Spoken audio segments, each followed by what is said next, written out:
So how do you ace your shelf exams as an average student? Hi, I'm Swami. I'm a third year MD student in California, and I'm gonna tell you guys exactly how to get past your shelf exams and even do well on them if you're an average or below average student. This video is not for the people who are always aiming for the 99 percentile. I know we all should be, but there are also average students like me. And for those students out there, I'm here to help you guys. This is all doable, and we're gonna dive into how it can be done.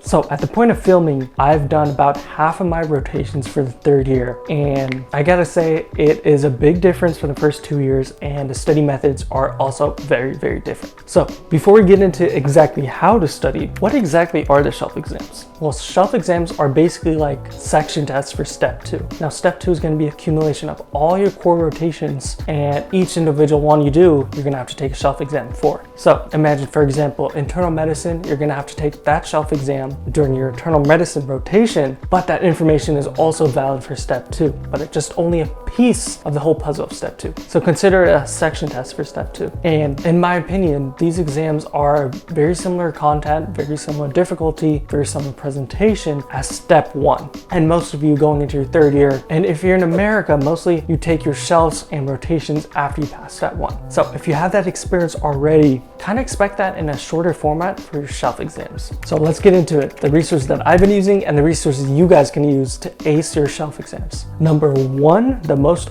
obvious one, is Uworld. Everyone says this, and yes, Uworld is key to acing shelf exams. Now, it's not just doing the questions and just getting through all Uworld. You actually got to understand the logic behind each question. So when you do a question, you correct the question, make sure you read thoroughly exactly why that answer is correct, why the others are wrong, kind of get an understanding for the concept they're presenting. And also look into how it's presented, because the way it's presented is usually very similar to how the case presentation for all of that is supposed to be. For example, right now I'm in surgery as the time of recording this, and gallbladder pathology is always going to be some right upper quadrant pain and tenderness to the shoulder. Those keywords usually are always somewhere hidden in the passage, and that's key to finding, okay, this is the pathology, this is going to be the answer. So Uworld is key in that sense that it'll prepare you and help you practice for the keywords, key terms that are going to be present on your shelf exam.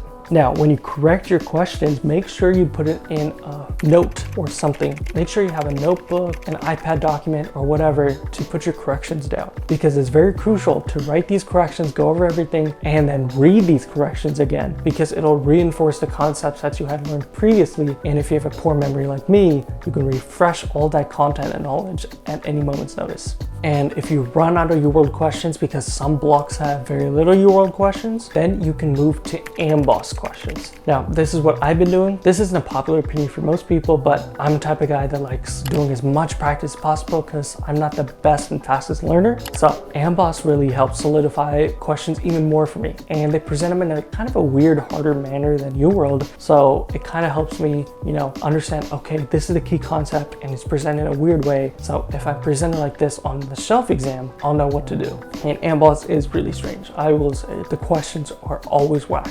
But if you can understand Amboss questions, then you should be fine. But the key to Uworld, and if you do Amboss, is consistency. Make sure you keep doing questions upon questions. There have been studies that have been done that show that students who are doing like 100 or 150 questions a week are more likely to do well on their shelf than those who don't. And if you're like me, doing like 100 questions in one sitting, that seems kind of tough. So I like spreading out the wealth. I like doing like a certain amount of questions every single day. I just started doing like 30 at the beginning of the block, and then end up doing like 40, 50 by the end of the block. And doing that amount every day adds up over the week, get a lot of practice, and it really solidifies in your brain, and then you're ready for the shelf. So for Uworld, there's actually 2 different sections, the shelf exam one, and then for step 2. I've always done the shelf exam sections. I didn't touch step 2 section. So basically the difference is the step 2 section has the shelf exam questions plus more, while the shelf exam focuses on exactly what's given in the shelf exam. So if you want more practice, do the step 2 ones, but I think it's more logical to do the the shelf ones when you're taking shelf, and practice the step 2 ones, which are shelf plus a little bit more new questions later when you're studying for step 2, because then you want some new content as well. All right, the second tip I have for you guys is Anki. Another obvious one, but Anki is a great way to keep the memory of stuff you learned before, keep it fresh in your brain, and move forward knowing all the stuff that you've learned before. A lot of the step 2 Anki decks are filled with step 1 knowledge, and the new cards are usually built upon them. So step 2 Anki is not that bad. It's not all brand new content. It's more of, okay, this little thing changes the diagnosis, changes the way we treat it, changes the way we manage something. So it's just small little details, but the base root understanding from step 1 will really help you with step 2. So Anki isn't as bad as step 1 Anki was, in my opinion, but stay consistent with it because it builds up and it adds up. If you can, I really highly suggest you do Anki every single day. And if you do it every single day, there's not that many cards to do. There's not that many new cards I had because I had done the step 1 decks. So if you move on from step 1 decks to step 2, a lot of the new cards have already been done. So you only have a few cards and then you just keep doing reviews and stuff like that. So it's not terrible, and doing it every day will really benefit you.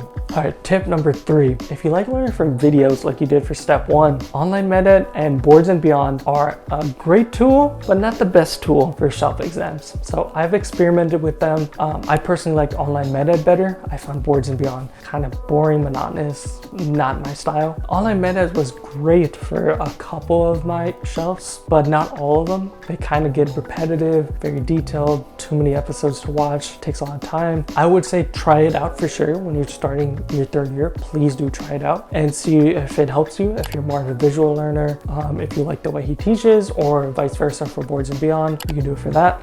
Try it out, see if it works. I found it worked for some of my shelves. It didn't work for all of them, but it's a great way to get knowledge besides Anki and Uworld. So tip number 4, this isn't the best one, but First Aid Step 2 is another great resource that you can get knowledge from. Now, it's not going to be as like geared towards yourselves as you would want it to be, but it does have info sparse throughout it. So I would use it more as a dictionary kind of. If you have like a question about a specific thing, like on Uworld, you found something, but the information wasn't good enough, you can Command F or whatever in your First Aid Step 2, find that and read about it. That's what I would do. That's what I would use it for. I've touched it probably a couple of times in the past like 6 months, so it's not that helpful, but it's a great tool to use and try it out. Tip number 5. Now, this is something I think is very important. Every rotation, every block, every shelf has specific resources that people say are golden. Now, I'm talking about like books like Dr. Pestanas, sorry for the pronunciation problem, Dr. Pestanas' surgery book, which is about 300 pages, 180 pages of reading, 180 pages of